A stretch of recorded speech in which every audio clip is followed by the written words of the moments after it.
বিসমিল্লাহির রহমানির রহিম। সম্মানিত বিনিয়োগকারী ভাই ও বোনেরা, আসসালামু আলাইকুম। শুভ সন্ধ্যা এবং হ্যাপি নিউ ইয়ারের শুভেচ্ছা এবং অভিনন্দন। আজ 1 জানুয়ারি 2025। আজকে ইসলামী ব্যাংক নিয়ে আপনাদের সাথে একটু আলোচনা করব। ইসলামী ব্যাংকের আলোচনা আমার চ্যানেলে আমি দিয়েছিলাম বেশ কয়েকবার, এবং গত 2-3 দিন আগে আমি ইসলামী ব্যাংক নিয়ে আপনাদের সাথে আলোচনা করেছি, এবং এটি আপনাদের অনুরোধের একটি স্টক। আপনারা জানেন যে ইসলামী ব্যাংক এই 52 সপ্তাহের এই শেয়ারটি হাই ক্রিয়েট করেছিল 71 টাকা 10 পয়সা, এবং সেটি আমরা দেখেছিলাম একটা দীর্ঘ র্যালির মাধ্যমে এই শেয়ারটি একটা আপ ট্রেন্ড কন্টিনিউ করে, এবং সেখান থেকে একটা ডাউন ট্রেন্ডে এসে শেয়ারটি একটি সাইডওয়েজ মুভমেন্ট দিয়ে ডাউন ট্রেন্ড ক্রিয়েট করে আবার একটু আপ ট্রেন্ডে যাওয়ার চেষ্টা করছে। আমার কাছে অনেকেই জানতে চেয়েছেন আসলে ইসলামী ব্যাংকের প্রাইস অ্যাকশনটা কেমন হতে পারে, এই মুভমেন্টটা আসলে কতটুকু যাওয়ার সম্ভাবনা রয়েছে। আমি সেটি আপনাদেরকে বলবো যে এই মুভমেন্টটা আমরা ইসলামী ব্যাংকের ক্ষেত্রে আশা করি 55 টাকা থেকে 56 টাকা এই লেভেলে আমরা ইসলামী ব্যাংকে দেখতে পাবো, এবং ইসলামী ব্যাংক আজকের যে প্রাইস অ্যাকশনটা করেছে এই মার্কেটে আপনারা দেখেছেন যে 2 টাকা 30 পয়সা আজকে কিন্তু ইসলামী ব্যাংকের একটা প্রাইস অ্যাকশন হয়েছে, এবং আজকের যে ভলিউম সেখানে আমরা কিন্তু ইসলামী ব্যাংকের বাই ভলিউমটা অনেক ভালো দেখেছি, এবং আজকে ইসলামী ব্যাংক যেই জায়গাতে ক্লোজ দিয়েছে অর্থাৎ 50 টাকা 70 পয়সা, এটা কিন্তু একটা মানে এর আগের যে জোনটি ছিল, অর্থাৎ এই 17ই ডিসেম্বর শেয়ারটি যখন হাই ক্রিয়েট করে অর্থাৎ 50 টাকা, আমি বলেছিলাম যে 50-এর উপরে যদি শেয়ারটি ক্লোজ দিতে পারে তাহলে কিন্তু শেয়ারটি আরেকটা ভালো আমরা মুভমেন্ট পাবো।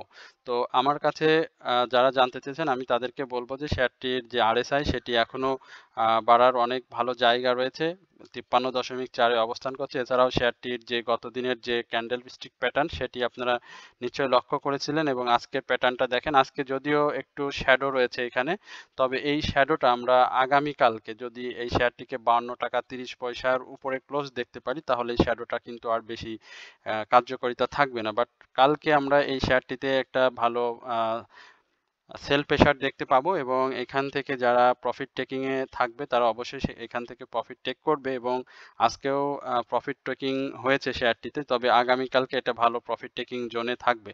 আর এমএসিডি অনুযায়ী শেয়ারটি এখন পর্যন্ত বাই সিগন্যালে রয়েছে, এবং তার হিস্টোগ্রামের বারটা দেখতে পাচ্ছেন সেটি কিন্তু গত দিনের তুলনায় কিন্তু অনেক ভালো হিস্টোগ্রামের বার ক্রিয়েট করেছে। এছাড়াও শেয়ারটির ভলিউমটা গেইন করেছে।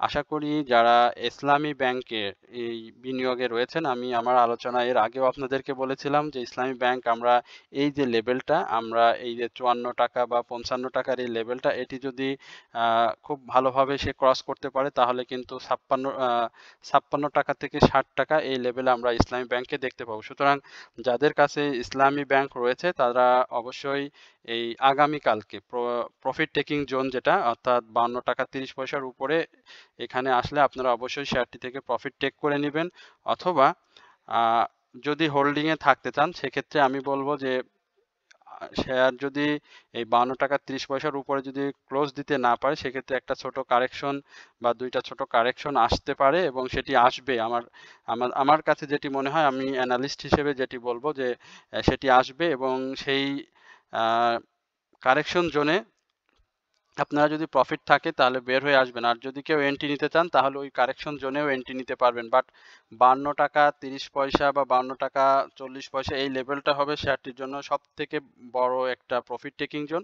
এই জোনের আপনাদের প্রফিট থাকলে অবশ্যই আপনারা এটা করে নেবেন, আর না হলে শেয়ারটি কিন্তু একটা কারেকশন জোন ফেস করে তারপরে আবার আপ ট্রেন্ডে যাবে। তো এই হচ্ছে মূলত ইসলামী ব্যাংক নিয়ে আমার সংক্ষিপ্ত পরিসরের আলোচনা। এই ইসলামী ব্যাংকটা আপনারা জানেন যে তার যে থার্ড কোয়ার্টার ইপিএস সেটিও কিন্তু এবার নেগেটিভ আসে, তবে শেয়ারটি পাবলিক হোল্ডিংটা কিন্তু কম, এবং ফরেন ইনভেস্টর রয়েছে এই শেয়ারটিতে। সুতরাং এই শেয়ারটির আরেকটা আমরা মুভমেন্ট দেখব যদি শেয়ারটি 56 টাকার উপরে ক্লোজ দিতে পারে, এবং এখন যে প্রাইস অ্যাকশনটা রয়েছে সেটি যদি ভলিউম সহ ছোট ছোট ভলিউম এবং ছোট ছোট মুভমেন্ট সহ যদি সামনের দিকে যায় তাহলে কিন্তু ইসলামী ব্যাংক ভালো করবে। আমি বারবারই বলে আসছিলাম যে আপনাদের আমরা জানুয়ারিতে একটা ব্যাংকিং সেক্টরে একটা ভালো মুভমেন্ট দেখতে পাবো, সেটি কিন্তু আমরা দেখতে পাচ্ছি। তো এই হচ্ছে মূলত ইসলামী ব্যাংক নিয়ে আমার সংক্ষিপ্ত পরিসরের একটা আলোচনা। এরপরে আমরা আরেকটি অনুরোধের স্টক নিয়ে আপনার সাথে কথা বলবো, সেটি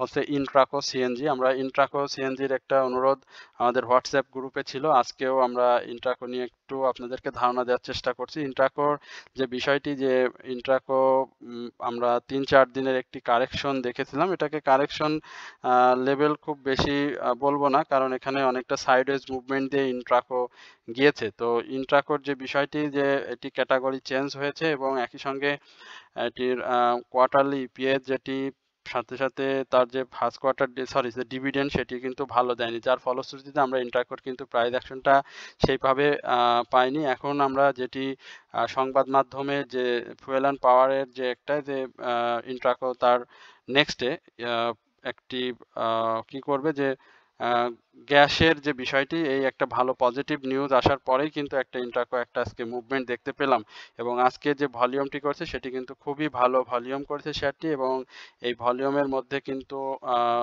ম্যাক্সিমাম আর বাই ভলিউম অর্থাৎ 19-20 লক্ষ আমরা এই শেয়ারটিতে বাই ভলিউম দেখেছি। এছাড়াও হিস্টোগ্রামের যে বারটি সেটিও কিন্তু ধূসর হয়ে আসছে।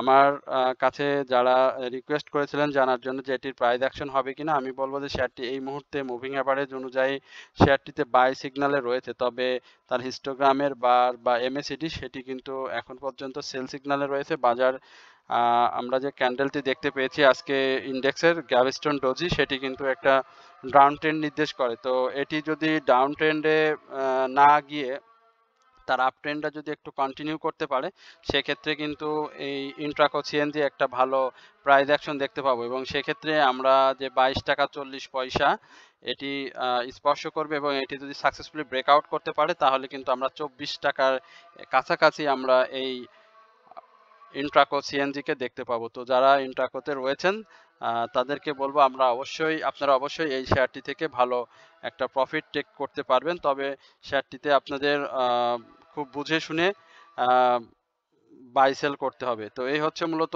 ইন্ট্রাকো সিএনজি নিয়ে আমার সংক্ষিপ্ত পরিসরের আলোচনা। এরপরে আরেকটি স্টক নিয়ে আপনারা আমার থেকে জানতে চেয়েছেন, সেটি হচ্ছে টেলিকমিউনিকেশন সেক্টরের একটি স্টক। এটি নিয়ে আমি 2-3 দিন আগে আলোচনা করেছি, যারা আমার আলোচনা শোনেন তারা নিশ্চয়ই বিষয়টি লক্ষ্য করেছেন। আমার কাছে রবি নিয়ে জানতে চেয়েছেন। রবির একটা ভালো প্রাইস অ্যাকশন আজকে হয়েছে 1 টাকা 10 পয়সা, একই সঙ্গে শেয়ারটি কিন্তু ভালো ভলিউমও গেইন করেছে, 63 লক্ষ আজকে ভলিউম গেইন করেছে, এবং এখানে সেলার এবং বায়ারের একটা ভালো কম্পিটিশন আমরা লক্ষ্য করছি শেয়ারটিতে। এই মুহূর্তে আমরা দেখতে পাচ্ছি যে বাই ভলিউমে রয়েছে, তার মুভিং অ্যাভারেজ অনেক উপরে, এবং মুভিং অ্যাভারেজের উপরে প্রাইজের ভ্যালু অবস্থান করছে। একই সঙ্গে তার হিস্টোগ্রামের যে বারটি দেখতে পাচ্ছেন সেটি কিন্তু আজকে গাঢ় এবং সবুজ, এবং গত দিনের তুলনায় অনেক বড় হয়েছে। একই সঙ্গে হিস্টোগ্রামের এমএসিডি যেটি, সেটিও কিন্তু ভালো সিগনালে রয়েছে। এমএসিডি কিন্তু অরেঞ্জ রেখার উপরে, ব্লু রেখার অবস্থান রয়েছে, বাট একটি জায়গায় এই শেয়ারটি একটি কনফিউশনে রয়েছে, সেটি হচ্ছে তার আরএসআইটা কিন্তু রিস্কি জোনে রয়েছে, অর্থাৎ এই রিস্কি জোনটা আগামী দিনে হয়তো শেয়ারটির জন্য একটু কারেকশন জোন তৈরি করতে পারে। তবে সেক্ষেত্রে আমরা শেয়ারটিকে 30 টাকা থেকে 29 টাকা 60 পয়সা এই লেভেলে আমরা দেখতে পাবো। সুতরাং যারা প্রফিটে থাকবেন এই শেয়ারটি থেকে প্রফিট টেক করে নেবেন, সেটাই আপনার জন্য অনেক ভালো হবে। তো এই হচ্ছে মূলত রবি নিয়ে আমার সংক্ষিপ্ত পরিসরের আলোচনা। এরপরে ওয়াইপিএল, এই শেয়ারটি নিয়ে আমার একটু অনুরোধ রয়েছে, আমি একটু আপনাদের সাথে ওয়াইপিএল নিয়ে সংক্ষিপ্ত পরিসরে আলোচনা করি। ওয়াইপিএল এর কি অবস্থা, আমরা ওয়াইপিএল এর যেটা দেখতে পাচ্ছি, ওয়াইপিএল খুব সুন্দর একেবারে কি বলে যে হল্টেড অবস্থাতে ছিল, এবং অনেক দিন আমরা ওয়াইপিএল কে একটা ডাউন ট্রেন্ডে দেখতে পাচ্ছি, সেই সঙ্গে ওয়াইপিএল ভলিউম গেইন করতে পারেনি। আজকে কিন্তু ওয়াইপিএল ভালো ভলিউম গেইন করেছে। এটি ইঞ্জিনিয়ারিং সেক্টরের একটি শেয়ার, এবং এই শেয়ারটি আমরা ইয়ারলি হাই দেখেছিলাম 31 টাকা 90 পয়সা, বাট সেখান থেকে শেয়ারটি ইয়ারলি লো তৈরি করে 7 টাকা 50 পয়সা। এখন আমার কাছে জানতে চেয়েছেন যে এটির প্রাইস অ্যাকশনটা আসলে কন্টিনিউ হবে কিনা। আমি বলবো যে শেয়ারটি 10 টাকা 50 পয়সা থেকে 11 টাকা এই লেভেলটি শেয়ারটির জন্য সবথেকে ইম্পর্টেন্ট জোন। এই লেভেলটি যদি শেয়ারটি ভালোভাবে ক্রস করতে পারে তাহলে আমরা আশা করি এই শেয়ারটি আগামী দিনেও আরেকটি প্রাইস অ্যাকশন তৈরি করবে, তবে সেটি অবশ্যই ছোট ছোট মুভমেন্টের মাধ্যমে করবে, কারণ শেয়ারটির ক্যাটাগরি জেড ক্যাটাগরিতে রয়েছে, সেটি আপনারা জানেন। ক্যাটাগরি একটা বড় ইস্যু প্রাইস অ্যাকশনের ক্ষেত্রে হয়ে যায়। তো আর আরএসআইটাও 61.28, এখানে যে বাড়ার একটা জায়গা রয়েছে। এছাড়াও হিস্টোগ্রামের বার যেটি দেখতে পাচ্ছেন সেটিও কিন্তু আমরা বাই সিগন্যাল দেখতে পাচ্ছি। এছাড়াও এমএসিডি সেটিও আজকে অরেঞ্জ রেখার উপরে ব্লু রেখা অবস্থান করছে। সবকিছু মিলিয়ে আমার কাছে এই ওয়াইপিএল যেটি সেটিকে একটা প্রতিশ্রুতিশীল মনে হচ্ছে বর্তমান সময়, এবং সেটি আমরা 10 টাকা 50 পয়সা এই লেভেলটা দেখতে পাবো, এবং এখানে এসে শেয়ারটি একটা ছোট কারেকশন জোন তৈরি করবে। তো এই হচ্ছে মূলত ওয়াইপিএল নিয়ে আমার সংক্ষিপ্ত পরিসরের আলোচনা। তবে ওয়াইপিএল নিয়ে আরেকটু বলতে হয় যে এটি কিন্তু যে থার্ড কোয়ার্টার বা ফার্স্ট কোয়ার্টার বা ডিভিডেন্ড সংক্রান্ত যে বিষয়গুলো রয়েছে সেটি কিন্তু এখন পর্যন্ত জানায়নি। একই সঙ্গে তার যে পি রেশিও ইপিএস সেগুলো নেগেটিভে রয়েছে। একই সঙ্গে তার নেট অ্যাসেট ভ্যালুটাও কিন্তু গতবারের তুলনায় অনেক কমে এসেছে। সুতরাং যাদের কাছে রয়েছে আমি বলবো যে আপনারা অবশ্যই এই বিষয়গুলো একটু দেখবেন এবং এই বিষয়গুলো জেনে শুনে বুঝে আপনারা বিনিয়োগ করবেন।